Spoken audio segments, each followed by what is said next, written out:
स्वाध्याय चैनल पे आप सभी का स्वागत है। आज हम लोग आरआरबी ग्रुप डी में जो प्रीवियस ईयर के क्वेश्चन पेपर हैं उनका चैप्टर वाइज रिवीजन करने वाले हैं।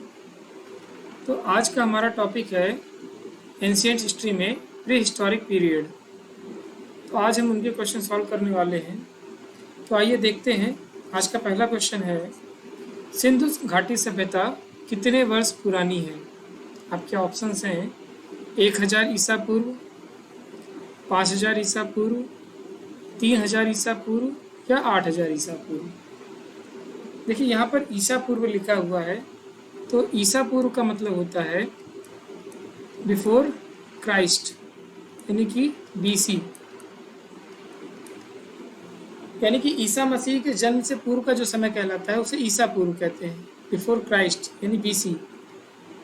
तो आपका सही आंसर यहाँ पर है 3000 ईसा पूर्व। अलग अलग जगह पर अलग अलग किताबों में अलग अलग पुष्टि की गई है समय की। कहीं पर 2600 से 1900 ईसा पूर्व माना गया है, तो कहीं पर 2550 से 1900 या 1750 तक माना गया है। तो एक लगभग आंसर की बात करें तो हमारा ये 3000 सही होता है। ठीक है, तो सिंधु घाटी सभ्यता 3000 ईसा पूर्व पुरानी है। ठीक है, आइए अगला प्रश्न देखते हैं। हड़प्पा सभ्यता 2500 बीसी यानी बिफोर क्राइस्ट के आसपास विकास हुआ था। आज उन्हें हम किस नाम से जानते हैं, यानी कि आज वो कहाँ पर स्थित हैं? ठीक है, पाकिस्तान और अफगानिस्तान में, या पश्चिमी भारत और पाकिस्तान में, या अफगानिस्तान और पश्चिमी भारत के हिस्से को कहते हैं, या भारत और चीन के हिस्से में है आज ये। तो आपका सही उत्तर है पश्चिमी भारत और पाकिस्तान। ठीक है, अपनी ये जो सिंधु घाटी सभ्यता है इसको हड़प्पा सभ्यता के नाम से भी जानते हैं। ठीक है, ये हड़प्पा जो है ये रावी नदी के तट पर खोजा गया था इसको 1921 में। ये हड़प्पा जो है ये रावी नदी के तट पर 1921 में खोजा गया था। ठीक है, इसकी खोज जो है दयाराम साहनी ने की थी 1921 में। सिंधु सभ्यता की खोज यानी कि हड़प्पा सभ्यता की खोज दयाराम साहनी ने की थी, और सिंधु घाटी सभ्यता को ही हड़प्पा सभ्यता के नाम से भी जाना जाता है। तो ये इसका क्षेत्र पड़ता है पश्चिमी भारत और पाकिस्तान के क्षेत्र में। ठीक है, रावी नदी के तट पर, जो कि अभी पाकिस्तान में है लगभग। ठीक है, चलिए अगला प्रश्न देखते हैं। सिंधु घाटी सभ्यता की सबसे महत्वपूर्ण विशेषता क्या थी? वस्तु विनिमय प्रणाली, स्थानीय परिवहन प्रणाली, ईंट के बने भवन या प्रशासनिक प्रणाली?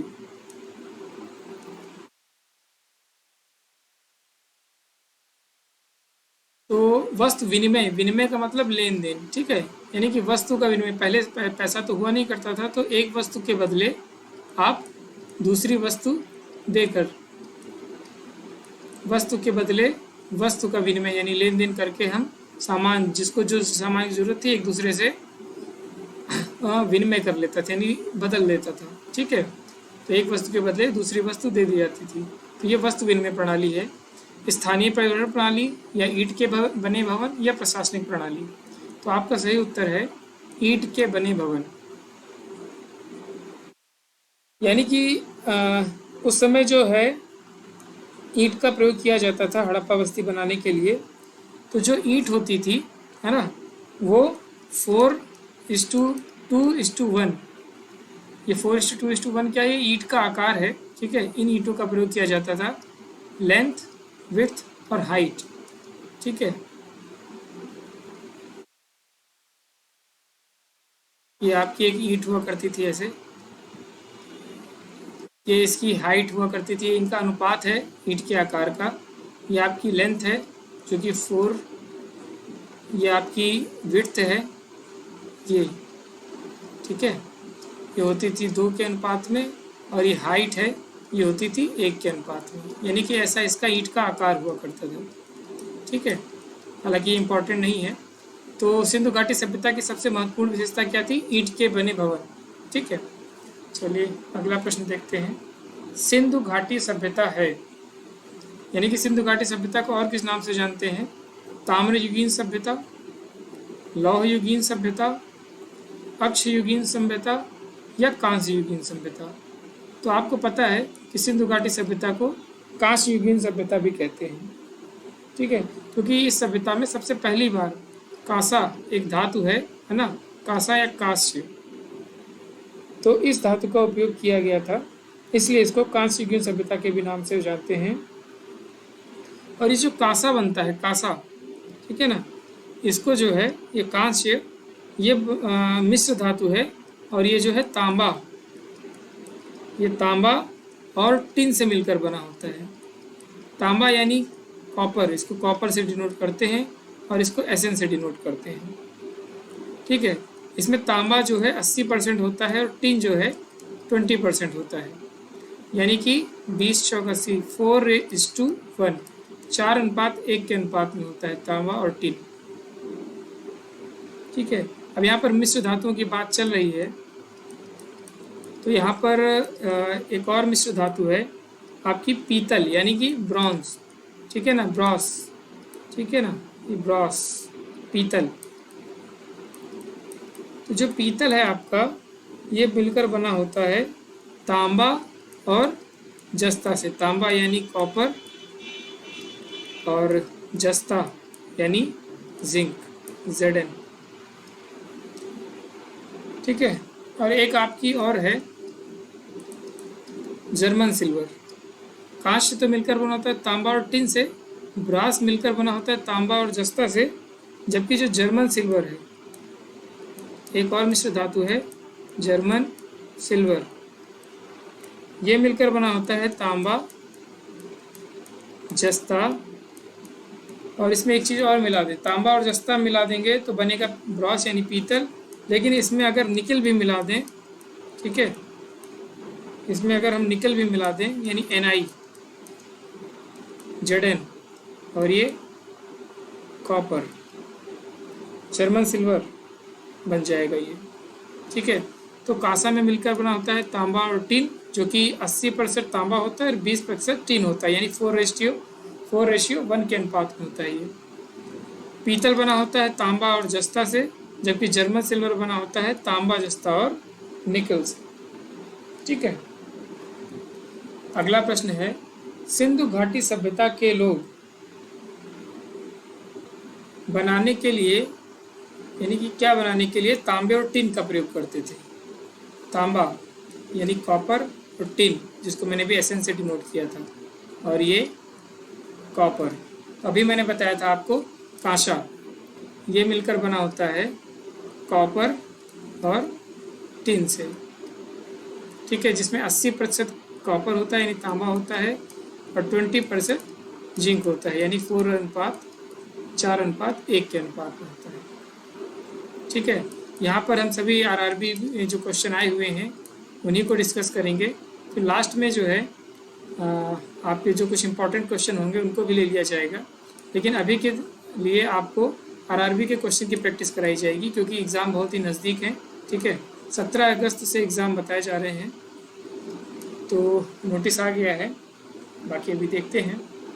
चलिए अगला प्रश्न है आपका, निम्नलिखित में से कौन सा सिंधु घाटी सभ्यता का महत्वपूर्ण स्थान नहीं है? निम्नलिखित में से कौन सा सिंधु घाटी सभ्यता का महत्वपूर्ण स्थान नहीं है? आपके ऑप्शंस हैं कालीबंगा, हड़प्पा, मोहनजोदड़ो या आजमगढ़।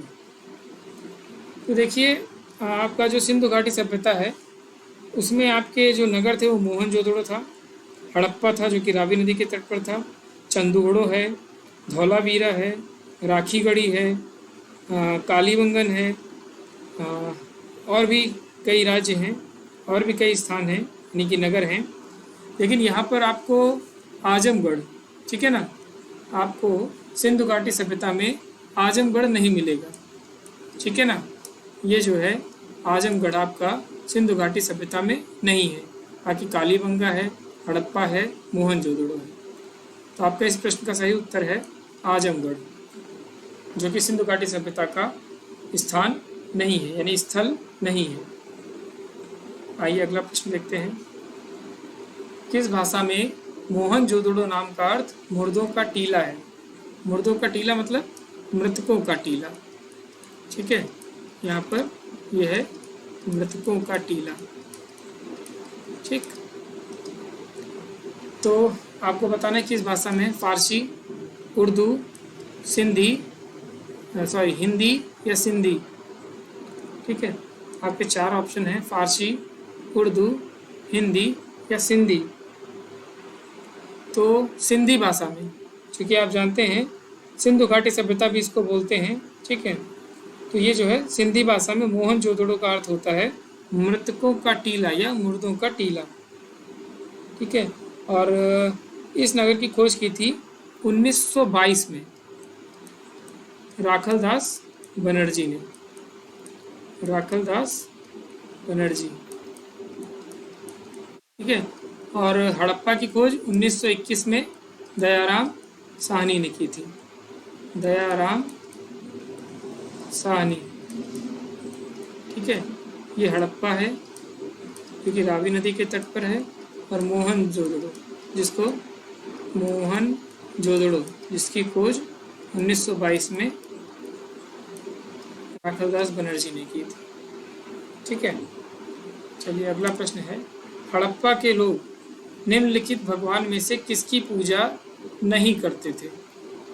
शिव, विष्णु, कबूतर या स्वास्तिक। तो देखिए,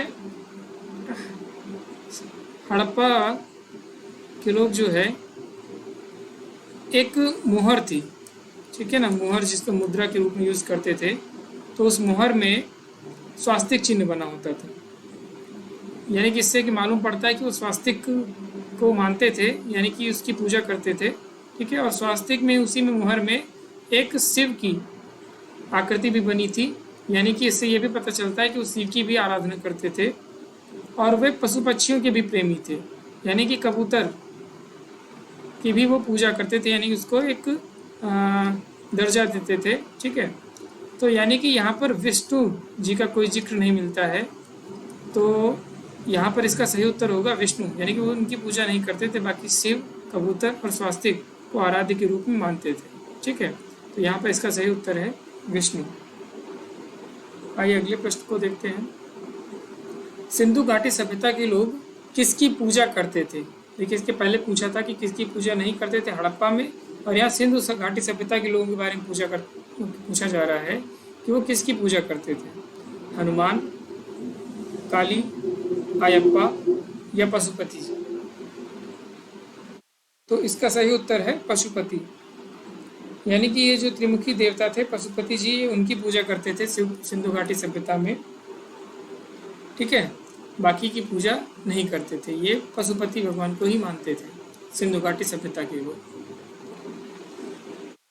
अगला प्रश्न है कि धौलावीरा एक पुरातात्विक स्थान है जो कि किस समय यानी टाइम पीरियड से जुड़ा हुआ है? गुप्त काल, मगध, सिंधु घाटी सभ्यता या चालुक्य वंश से। तो इसका उत्तर आप जानते ही हैं, सिंधु घाटी सभ्यता से जुड़ा हुआ है धौलावीरा। ये धौलावीरा जो है ये गुजरात में है धौलावीरा। इसकी खोज जो है आर.एस. बिष्ट ने की थी। इसकी खोज जो है आर.एस. बिष्ट ने की थी। ठीक है, तो आज का ये हमारा डेमो क्लास था। अगर आपको ये पसंद आया तो आप इस चैनल को लाइक और सब्सक्राइब करिए। आरआरबी से जुड़े हुए और भी क्वेश्चन पेपर हम आपके साथ लेकर आएंगे, साझा करेंगे। अभी तो मैं आपको सिर्फ एक डेमो वीडियो पढ़ा रहा हूँ, जिससे कि आप समझ सकें कि किस प्रकार के प्रश्न आरआरबी में पूछे जाएंगे और हमें किस तरीके से रणनीति बनाकर आगे पढ़ाई करनी है 1 महीने के लिए, जिससे कि आपका पेपर अच्छा जाए और आप कम से कम 100 में से 80+ का स्कोर करें, 85, 90 तक का भी स्कोर करें। तो इसलिए जो है आपको अभी सिर्फ एक डेमो क्लास दिया जा रहा है, बाकी इसके बाद एक चैप्टर वाइज आपको रिवीजन कराया जाएगा। अभी मैथ का भी एक वीडियो डाला जा चुका है इस चैनल पर, और आगे भी हम आपके लिए वीडियो लाते रहेंगे। तब तक के लिए आप चैनल को सब्सक्राइब करिए। धन्यवाद।